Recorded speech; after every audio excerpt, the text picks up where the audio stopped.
وصا Yossi وصا بہا ابراہیم و بنیہ و یعقوب، اور اوصیکم، میں تمہیں بھی وصیت کر رہا ہوں، و نفسی، اور اپنے نفس کو بھی۔ یہاں سے شروع ہو کر اپنے اہل و عیال، قوا انفسکم واہلیکم نارا، بچاؤ اپنے آپ کو اور اپنے اہل و عیال کو آگ سے، اور کل میں قبیلے، وانذر عشیرتک الاقربین، خبردار کرو اپنے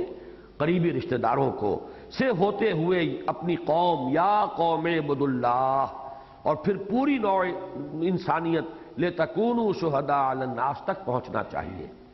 ہمارے نزدیک یہ صورت کہ داعی اپنے آپ کو بھول جائے اور بر و تقوی کی ساری دعوت دوسروں کو دیتا رہے، اتامرون الناس بالبر وتنسون انفسکم،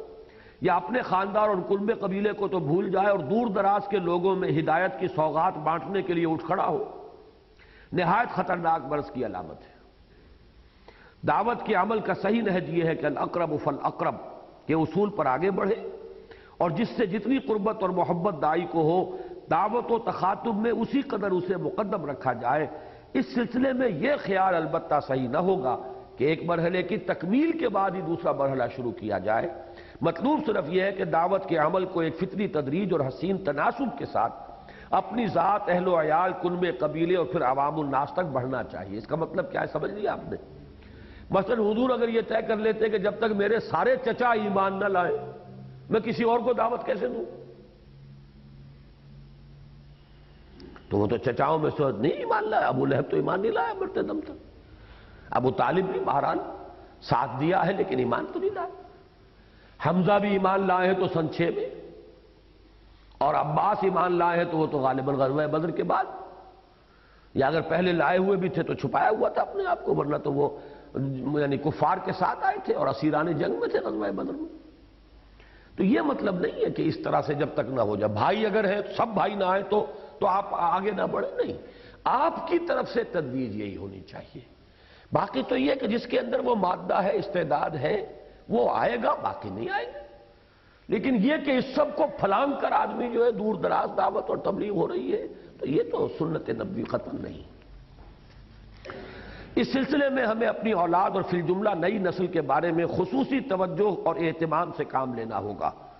اور اس کے لیے ان کے بارے میں ہم حدیث نبوی کلکم راعٍ وکلکم مسئول عن رعیتہ الی الآخر کی روح سے براہ راست مسئول اور ذمہ دار ہیں۔ اولاد کی دینی تعلیم و تربیت کا یہ اہتمام ذاتی و انفرادی بھی ہوگا، اور جہاں جہاں ممکن ہوگا اور وسائل دستیاب ہو سکیں گے اس امر کی سعی بھی کی جائے گی کہ ایسے مدارس اپنے اہتمام میں قائم کیے جائیں جن میں نئی نسل کے قلوب و اذہان میں ایمان کی تخم ریزی و آبیاری اور اخلاقی و عملی تربیت کا بندوبست کیا جا سکے۔ وسائل دعوت کے ضمن میں کوئی تعین غیر ضروری ہے، حسب صلاحیت و استعداد انفرادی و نجی گفتگو، خطاب ہائے عام، خطبات جمعہ اور درس قرآن اور حدیث کے ساتھ ساتھ تصنیف و تالیف اور نشر و اشاعت کے تمام جدید طریقوں کو اختیار کیا جا سکتا ہے۔ قرارداد کا تیسرا اہم نقطہ عامت الناس کو دین کی دعوت و تبلیغ کی ذمہ داری سے بحث کرتا ہے، جو امت مسلمہ پر بحثیت مجموعی عائد ہوتی ہے۔ ہمارے نزدیک انذار و تبشیر، دعوت و تبلیغ اور شہادت حق علی الناس کی جو ذمہ داریاں انبیاء کرام علیہ السلام پر عائد ہوا کرتی تھیں، وہ اب حضور نبی کریم صلی اللہ علیہ وسلم پر نبوت اور رسالت کے ختم ہو جانے کے بعد آپ کی امت پر بحثیت مجموعی عائد ہوتی ہیں۔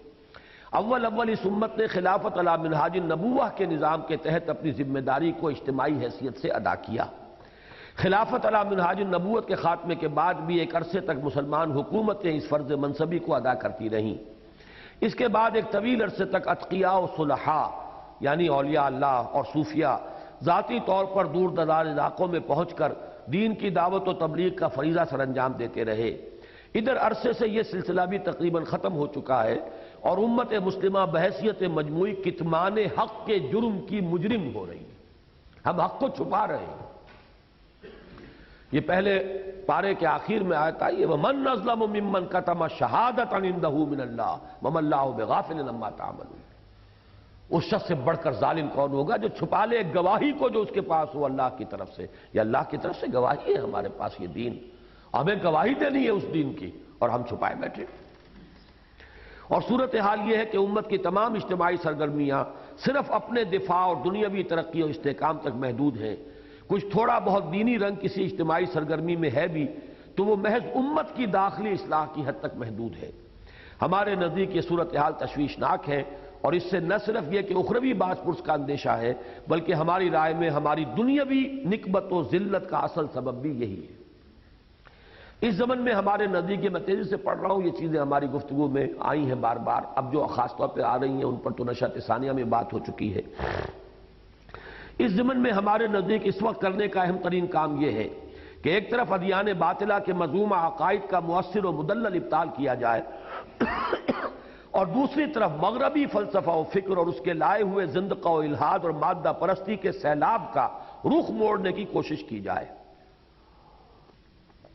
اور حکمت قرآنی کی روشنی میں ایک ایسی زبردست جوابی علمی تحریک برپا کی جائے۔ یہ پورا فلسفہ وہی آ گیا جو توحید، معاد اور رسالت کے بنیادی حقائق کی حقانیت بھی مبرہن کر دے، اور انسانی زندگی کے لیے دین کی رہنمائی اور ہدایت کو بھی مدلل و مفصل واضح کرے۔ ہمارے نزدیک اسلام کے حلقے میں نئی اقوام کا داخلہ اور جسد دین میں نئے خون کی پیدائش ہی نہیں، خود اسلام کے موجود الوقت حلقہ بگوشوں میں حرارت ایمانی کی تازگی اور دین و شریعت کی عملی پابندی اسی کام کے ایک مؤثر حد تک تکمیل پذیر ہونے پر موقوف ہے۔ مسلمان خود مردہ ہے دینی اور جو روحانی طور پر، تو اس کی وجہ یہی غلط علوم اور غلط نظریات اور غلط افکار ہیں۔ تو نئی قوموں کا اسلام میں آنا تو ہے ہی ہے، اس کام کے اوپر اس کا دار و مدار خود مسلمانوں کے اندر تجدید ایمان اور دعوت تجدید ایمان اور توبہ اور تجدید عہد، اس کا دار و مدار اس پر ہے کہ ان غلط نظریات کا ابطال ہو، تاکہ مسلمانوں کے اندر وہ ایمان جو ہے وہ پیدا ہو اور نشو و نما پائے۔ اس لیے کہ دور جدید کے گمراہ کن افکار و نظریات کے سیلاب میں خود مسلمانوں کے ذہین اور تعلیم یافتہ طبقے کی بڑی تعداد اس طرح بہہ نکلی ہے کہ ان کا ایمان بالکل بے جان اور دین سے ان کا تعلق محض برائے نام رہ گیا ہے، اور اسی بنا پر دین میں نت نئے فتنے اٹھ رہے ہیں اور ضلالت و گمراہی نت نئی صورتوں میں ظہور پذیر ہو رہی ہیں۔ اس سلسلے میں انفرادی کوششیں تو اب بھی جیسی کچھ بھی عملاً ممکن ہے جاری ہیں اور آئندہ بھی جاری رہیں گی۔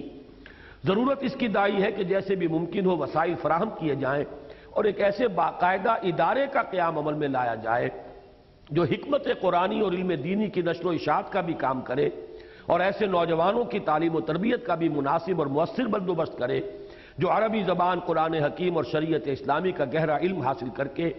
اسلامی اعتقادات کی حقانیت کو بھی ثابت کریں، اور انسانی زندگی کے مختلف شعبوں کے لیے جو ہدایات اسلام نے دی ہیں انہیں بھی ایسے انداز میں پیش کریں جو موجودہ اذہان کو اپیل کر سکیں۔ یہ سارا وہی فلسفہ ہے نشأۃ ثانیہ والا۔ آخر میں اس امر کی وضاحت بہت ضروری ہے کہ پیش نظر تنظیم ہرگز الجماعت کے حکم میں نہ ہوگی، یعنی الجماعت وہ جس کے باہر کفر ہوتا ہے۔ الجماعت کا مقام ہماری دانش میں امت مسلمہ کو بحیثیت مجموعی حاصل ہے۔ پیش نظر اجتماعیت کی حیثیت مسلمانوں کی ایک ایسی تنظیم کی ہوگی جس میں وہ لوگ شریک ہوں گے جو خود اصلاح نفس اور تعمیر سیرت کے خواہش مند ہوں اور ان جملہ انفرادی و اجتماعی ذمہ داریوں سے عہدہ برا ہونا چاہیں جو دین کی جانب سے ان پر عائد ہوتی ہیں، تاکہ ایک طرف ان کا باہمی تعاون ایک دوسرے کے لیے سہارا بن سکے اور دوسری طرف اصلاح معاشرہ کے لیے ایک مؤثر قوت فراہم ہو جائے۔ دین کی خدمت نہایت وسیع و عظیم کام ہے اور اس کے گوشے بے شمار ہیں۔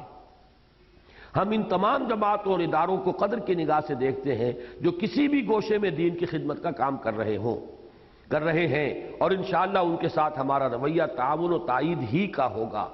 اپنے فہم و فکر کے مطابق ہم بھی دین کی خدمت کے لیے ایک ادنا کوشش کے لیے جمع ہو رہے ہیں، اور یہ توقع کرنے میں اپنے آپ کو حق بجانب سمجھتے ہیں کہ دین کے تمام خادم ہمیں اپنے رفیق راہ ہی گردانیں گے۔